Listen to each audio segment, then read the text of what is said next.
Have you ever wondered if you're making a mistake that could hurt your retirement? Everyone who's just retired or is approaching retirement has. You've worked really hard to put yourself in a position to retire, and if you have a good plan, you should have plenty of room to make a few mistakes along the way.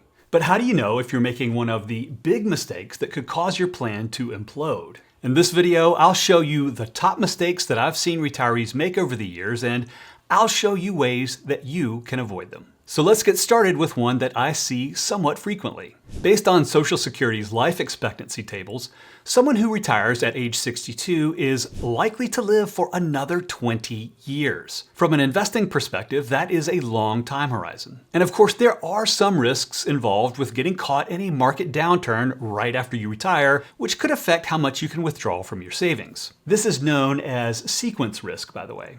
But in order to avoid this, you can take it too far and be too conservative with your investments. Even assuming reasonable inflation rates over the course of your retirement, there's still a chance that overly conservative investments won't be able to keep pace with prices that rise over time. So how do you avoid this? Keep in mind that every good retirement investment plan balances the risk of going through a downturn today with the risk of inflation eroding your ability to pay your bills in the future. There's no one-size-fits-all answer here, so it all depends on your spending relative to your savings. But many retirees could see better outcomes if they aren't overly conservative with their investments. But once you're invested for the long term, you'll have to figure out how to avoid our next retirement mistake. Believe it or not, when it comes to retirement, it can be easier for many people to plan for the numbers than it can be to envision what life will look like. Not having this figured out could cause you to overspend in those early years of retirement. It could also put you in a position where you're glued to the TV, doom scrolling, and before you know it, you're making some significant changes to your investment strategy. So how do you avoid this? Well, try your best to envision how you want your average week to look like in retirement. Plan for some sort of hobby or activity to engage your interests and to give you some energy. And you may even want to take a couple of weeks off before you retire to practice being retired.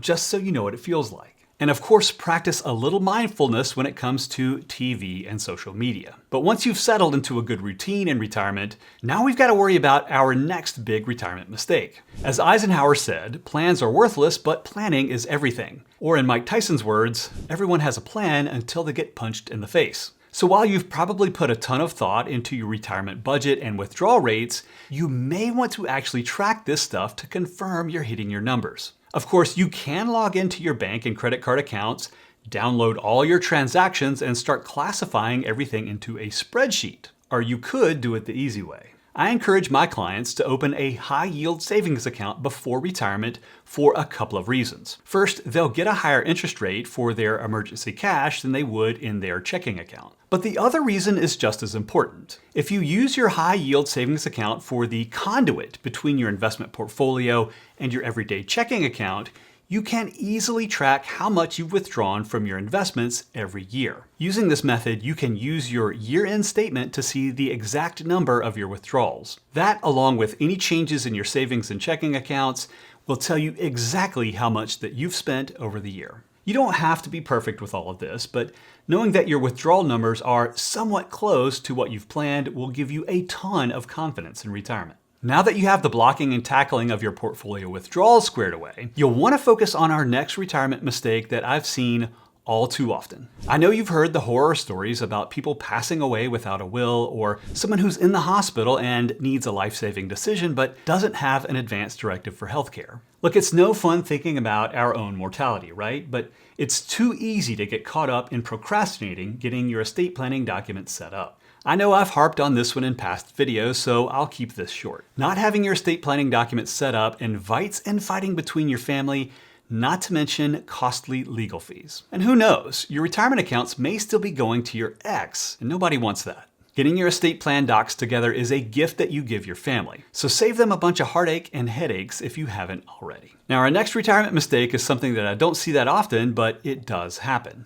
Downsizing is often a plan for many in retirement, but sometimes a poorly thought out move can end up costing you more. With rising home prices and higher interest rates, downsizing isn't the slam dunk that it once was. And of course, there are the hidden costs of moving expenses, real estate fees, travel to return and visit family, and the potential for new lifestyle creep. And if things don't end up working out, you may end up spending for all of this twice when you eventually move back. So how do you avoid this? It's not just about running the numbers. If you're interested in moving to a new place, then why not try it out for a month or two? Rent an Airbnb and see if you enjoy it. After a couple of weeks, you'll have a better idea if this is more of a long-term fit than it is a pattern interrupt that comes with being somewhere, anywhere, new. And that way, you're not trying to undo a house purchase. Unfortunately, no matter where you are, our next retirement mistake can snare even the most diligent of us. Now, it's not fair, but the truth is that scammers target retirees. Why? Well,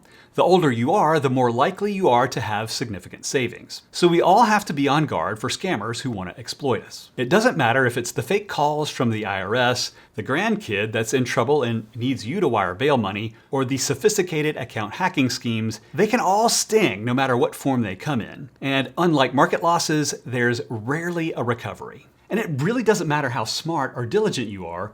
All they have to do is just catch you at the wrong moment. So if this ever happens to you, don't be embarrassed. So how do you avoid this? Well, there aren't a lot of easy solutions, unfortunately. I would start by adding two-factor authentication to all of your financial accounts. And of course, never click on anything in an email or a text unless you've absolutely confirmed that it's real. Now, this is a topic that maybe deserves a video of its own, but our next retirement mistake is one that you can avoid. According to a study from the Department of Health and Human Services, 56% of people who turn 65 between 2021 and 2025 will need some form of long-term care. Now, that could come in the form of in-home care, assisted living, or nursing home care.